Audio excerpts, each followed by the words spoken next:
who didn't have his father. So I did not have a father. Didn't have a father, didn't have a mother. And so I was adopted. And then even the lady that adopted me really didn't want me. And so all I knew was the rejection of not being accepted. Understandable. So when I hear you guys talk with the level of confidence and even fluidity, like y'all have a level of confidence to even see life different, to see relationships different. And there's no space for me to judge you. It's just space for me to be able to go, man, I wish I would have had the same type of beginning. Because I do believe that the reason why y'all are so confident to think differently is because you had a man somewhere Facts. in your My life. dad. Yeah. My dad. Yeah. And you can't deny that. That's real. I tell everybody, bro, like growing up, people have action figures or sport figures or heroes. I ain't want to be like Mike. I want to be like my dad. Me too. Me too. see it. That is a I see fact. That's crazy. Your dad was around? Yeah, my dad was Your around. mom and dad married? Yeah. You know what's beautiful about, because you know, me and you talk off camera. He doing the Yeah. same thing. And me and him cool, for real. And I realized what it is. If somebody come from that type of background, I feel like you a vessel to how a relationship should go. But see, I'm coming from the streets, so it's different. You know what I'm saying? My mom and dad ain't home. Yeah, yeah. So, you know, coming out Yeah. the streets, it's a little. And bro, let me tell you, I Yeah. don't think what you're doing is wrong. Oh, no. You That's know what I'm saying. We both. Yeah, we both agree. Like, if Yeah. somebody, it's a video that went viral when the guy was saying, like, only way you cure a disease is a disease. Yes, The guy I on seen there that. was like, Yeah. so basically, like, and I think that's why my fan base is I got the church in the hood, because I understand both sides.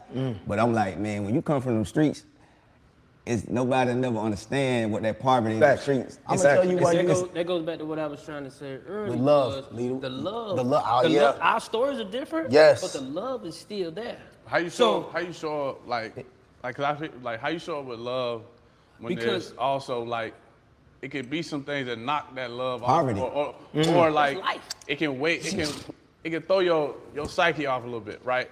What do you mean? What do you mean? Love. Like, How you okay, show up for love I for learned how to show up with love for my daughter's mother through obstacles that we went through the courtroom. Right. Right? Right. It was rocky. Right. Very rocky.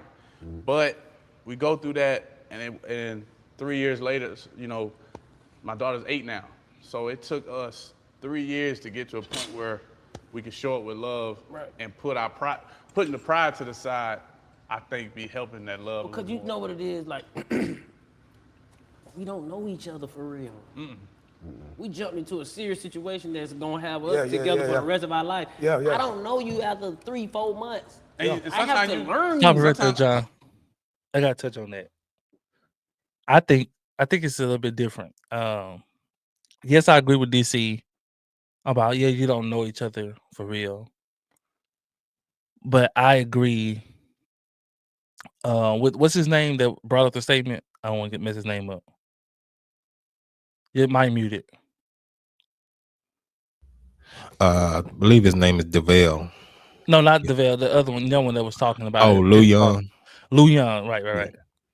So I agree with Lou Young that the only way, like, if you guys are not going to be together, the child has to be the most important thing. Mm-hmm. And he said we didn't make it, or it didn't become functional until we put our pride to the side. Because what happens is when you go through breakups or you go through divorces and you go through all these messy things that happens, you guys are so busy trying to hurt each other or trying to get at each other. And now the child is on the ride for this toxic ride. And the child is put on the back burner. And both of you forget that, man, we raising the kid. Like, yeah, I don't like you or I'm mad, but like we raising the child. And the child is getting the raw end of the deal because they're watching us trying to get at each other, you know, in different ways and different facets, you know. And so I think the reason why like divorce couples have a rough time or single couples that split and they have a child have a rough time is because they don't put the child first. When you guys split, the relationship is no longer first. The child immediately needs to become about the child. Mm-hmm. But you guys are so bitter towards each other that nothing else matters right now but me showing you how much I don't like you, or me trying to get back at you in some type of way. A waste of time. Like I never understood. Like if you have both willing families, I never understood why 50-50 isn't an automatic thing. I understand from the government mindset about, but I don't understand like why 50-50 isn't an automatic thing where the child is split custody 50% here, 50% there. There is no child support. When he's 50% with mom take care of him. Mm-hmm. When he's 50% with dad takes care of him. Facts. If the other parent don't have the means to take care of him, then it needs to go to the other parent.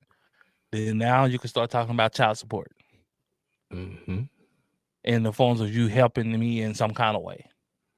Since you can't afford them. Of Yep. more on a more time basis. Like I can't afford for them to be here a month or 2 months or whatever. Mm-hmm. Then I think that's how it should be handled. But if both parents are capable of taking care of him, it should be automatic 50-50. I agree to that. It should be just automatic, unless you just got a parent that's just unable to do so.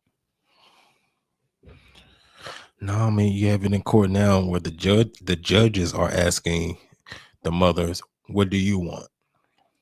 It's so one sided, and you're in a place of authority, and you're asking the one that's coming to plead their case, "What do you want?"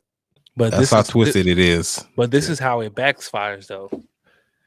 And at the end of the day, the child is the one that ends up getting hurt. Absolutely. At the end of the day. Absolutely. So beyond everything I'm finna say, the child is the one that ends up suffering from this. Mm-hmm. But this is how it backfires. You go and you put the man through all this, and he gives you exactly what you want, nothing more, nothing less.